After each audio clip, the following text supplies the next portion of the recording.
உங்களுக்கும் எனக்கும் கிடைச்ச கல்வி இன்னும் அவங்களுக்கு கிடைக்கலன்றது என்னை உறுத்திக்கிட்டே இருக்கு. தன் குலசாமியை விட்டு வாழ்ந்த மரபை விட்டு இந்த மண்ணை விட்டு எங்கே சார் போவாங்க?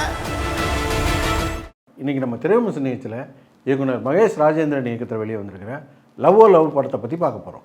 இந்த படத்துடைய கதையை பற்றி பார்த்தோம்னா, டைட்டில் கேட்ட உடனே நீங்கள் என்ன நினச்சிருப்பீங்க? இளவட்ட பசங்களை போஸ்டர்லாம் போட்டிருக்காங்க. இவங்க ரெண்டு பேரும் லவ் பண்ணி பயங்கரமாக ஒன்று சேருவாங்க போலுக்கு, அப்படி தான் நீங்கள் நினச்சிருப்பீங்க. உள்ளே போய் பார்த்தா ஒரு பெரிய அதிர்ச்சி.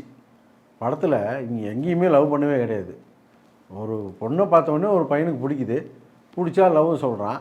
அடுத்த சீன்லேருந்து அந்த பொண்ணு அவனை மொட்டை அடிக்கிறதுக்கே பார்க்குது. அவனை ஒரு 4 வருஷமாக அதை வாங்கி கொடு இதை வாங்கி கொடுன்னு சொல்லி அவன் ஊரை சுற்றி கடன் வாங்கி கடன்காரனை சுற்றிக்கிட்டு திரிகிறான். ஒரு கட்டத்துக்கு மேலே என்னால் முடியாது சாமின்றான்.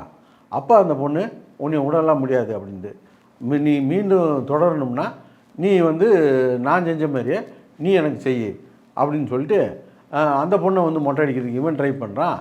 இப்படி ஒரு கதை. வழக்கமாக ஒரு பொண்ணோ பையனோ லவ் பண்ணுவாங்க. அதில் பார்த்தீங்கன்னா பையன் பொண்ணை மொட்டை அடிச்சிருவான், இல்லாட்டி பொண்ணு பையனை மொட்டை அடிச்சிடும்.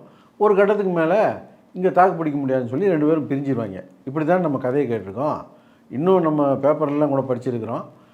ஒருத்தனை இப்படி ஏமாற்றி நிறையா காசை ஏமாற்றிட்டா ஒரு பொண்ணு. அவன் இது வரைக்கும் உனக்கு நான் 5 லட்ச ரூபா செலவு பண்ணியிருக்கேன், இந்த பணத்தை நீ எனக்கு செட்டில் பண்ணு அப்படின்னு சொல்லிட்டு கமிஷன் ஆஃபீஸில் போய் கம்ப்ளைண்ட் கொடுத்தவங்களாம் நம்ம பார்த்துருக்குறோம்.